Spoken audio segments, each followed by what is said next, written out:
Speculation is mounting over the possibility of snap state and federal polls. Meanwhile, Nurul Izzah Anwar is rumored to contest a federal territory's parliamentary seat in the next general election. More on that coming up. Is Nurul Izzah heading back to parliament through a seat swap in Bandar Tun Razak? Speculation arises as Nurul Izzah Anwar may contest a federal territory's parliamentary seat in the next general election. At least 3 PKR sources told Malaysiakini that Nurul Izzah could move to her mother, Dr. Wan Azizah Wan Ismail's Bandar Tun Razak constituency. According to the sources, the move is strategized to safeguard the political career of the party's deputy president from the risk of being left without a parliament seat, like what happened in Permatang Pao. One source claimed that Wan Azizah is unlikely to defend her seat. The source added that she wants to rest and see Nurul Izzah return to parliament through a more stable route. Meanwhile, PKR Federal Territories Branch Chief Azman Abidin said Nurul Izzah's path in Bandar Tun Razak is expected to have minimal resistance, given the party's winning record there. However, Azman declined to confirm or deny whether the PKR Deputy President will contest the seat. Malaysiakini has also repeatedly contacted Nurul Izzah for comment. Earlier this week, Malaysiakini reported PKR's larger strategy for GE16, which classified constituencies into 4 tiers. Bandar Tun Razak is placed in Tier 2A, meaning it is an almost strong seat. What will Pakatan Harapan announce in their upcoming convention? Pakatan Harapan is set to hold its convention on May 17th in Johor amid growing speculation over the 16th general election and state polls in Melaka and Johor. The convention was announced over a joint statement by PKR Information Chief Fahmi Fadzil, Amanah Vice President Adly Zahari and DAP National Vice-chairperson Syahredzan Johan. The coalition last held its convention in 2022 but was subsequently postponed to 2023 to make way for GE15. However, it was postponed again due to severe flooding in Johor. The convention carries the theme Tekad Madani, Harapan Rakyat. The trio said the convention aims to strengthen unity, coordinate political strategies, and address the country's current challenges. The coalition said its focus remains on strengthening the national economy, ensuring political stability, and building public confidence ahead of the state elections and GE16. The announcement also comes amid rising tensions in Negeri Sembilan after Menteri Besar Aminuddin Harun told the public to prepare for a possible snap state election. This is despite Pakatan Harapan's top leadership's best efforts to diffuse tensions in the state, including their renewed support for Aminuddin, who faces resistance from UMNO assembly persons. From now on, you can also listen to KiniNews on Spotify and Apple Podcasts. Scan the QR code on the screen to follow us.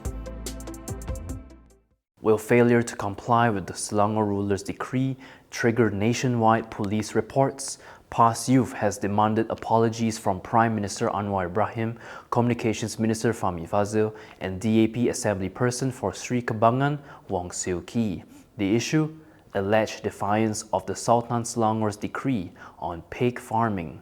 In a Facebook post, PAS Youth Chief Afnan Hamimi Taib Azamuddin said the 3 leaders have 24 hours to apologize. If not, he warned that they would lodge police reports nationwide if they failed to do so. Afnan said His Royal Highness had clearly reiterated that there should no longer be any discussion or debate over proposals for pig farms in the state. He further claimed that neither the Selangor administration nor the federal government has given attention to the royal decree. Afnan also questioned why the Madani administration appeared to defend such projects while allegedly neglecting the plight of paddy farmers in Kedah. Meanwhile, UMNO Youth Chief Dr. Akmal Saleh warned stubborn DAP leaders not to test the patience of Malays and Muslims in the matters. Akmal said that the Sultan's second media statement on the issue showed that some parties failed to understand the importance of the law and respect for the royal institution. Yesterday, His Royal Highness reaffirmed his stance on pig farming, saying that the issue should be stopped and concluded entirely to preserve harmony in Selangor and avoid public unease. Is Rafizi being investigated by the MACC for his criticisms against them and the government? Former DAP lawmaker Ong Kian Ming has come out in support of Rafizi Ramli amid an MACC probe into a 1.1 billion ringgit government deal with semiconductor firm ARM Holdings. In a Facebook post, Ong said that the Pandan MP became a target of investigation for his criticisms against the government and the MACC. Ong claimed that Rafizi would not be grilled if he had not resigned from cabinet and highlighted gaps within the current government, especially issues on MACC and its chief Azam Baki. The former deputy minister said he believed that neither Rafizi nor his former special officer, James Chai, gained financially from the arm deal. Ong said that the public should support Rafizi's calls for greater transparency and accountability from the government, drawing a parallel to Anwar Ibrahim during Reformasi. Yesterday, Rafizi completed 4 days of questioning by the MACC over alleged abuse of power. Rafizi said the questioning was conducted professionally, but he has not received any updates on further action or possible charges. The former minister and his former aide were among over 20 individuals summoned by MACC so far. The investigation followed complaints from several NGOs alleging that the agreement was hastily arranged and biased and could impact the government financially. What message is the Pahang Crown Prince sending to both politicians and the federal government ahead of the next general election? Pahang Crown Prince Tengku Hassanal Ibrahim Alam Shah advised all parties to practice mature politics ahead of the next general election. In his address at the opening of the State Assembly sitting today, he reminded all sides, be it the government or the opposition, that they should avoid raising issues undermining unity among the people. Begitu juga menjelang pilihan raya umum, akan datang semua pihak di sasaran agar tidak memainkan isu-isu yang boleh menggugat perpaduan, sebaliknya mengamalkan kematangan dalam berpolitik. Meanwhile, he also expressed his disappointment at Putrajaya's ban on sand export from Pahang, describing it as a lack of fairness in federal law. He noted that Pahang has the longest river in the peninsula, stressing that a significant amount of sand deposits must be removed to ensure smooth river flow and prevent flooding. Tengku Hassanal also called on the state's legal advisor to study the matter and consider possible actions against the federal government. Sekali lagi, saya tegaskan bahawa Kerajaan Pusat semestinya teliti semula perkara ini. Hak negeri Pahang sepatutnya dikembalikan semula kepada negeri Pahang. Janganlah satu hari nanti negeri Pahang mengambil tindakan terhadap Kerajaan Persekutuan. Saya mahu Yang Berhormat Penasihat Undang-Undang Negeri untuk kaji dan dengan teliti apa tindakan yang boleh kita ambil ke atas Kerajaan Persekutuan untuk perkara ini. If you like the stories we produce, consider supporting us by subscribing to Malaysiakini. Click the link in the description below or scan the QR code on your screen to subscribe. Next, we have a branded capsule brought to you by YTL AI Labs. Think AI is only for Silicon Valley giants with million-dollar budgets? YTL AI Lab makes world-class AI agents accessible to every Malaysian business. I think AI is going to be a great democratizer in technology that will make a small medium enterprise having the capability of what used to be only reserved for very big enterprises. OpenClaw took the global tech scene by storm, but what is it?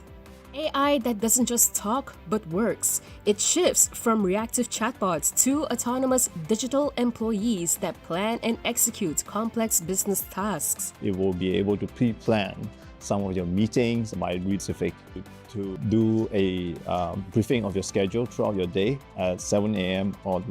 every day. So it becomes like a concierge agent that you get to have a certain relationship with. The longer you use the agents, the more useful it is for your life.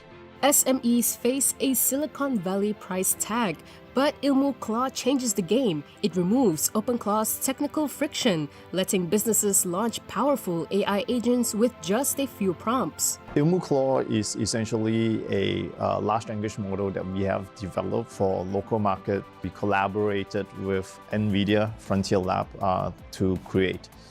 What it does is that it is being hosted in many GPUs, and any businesses that want to use it only need to buy incremental tokens from us, so as low as 25 ringgit. But the big question is, how safe is our data?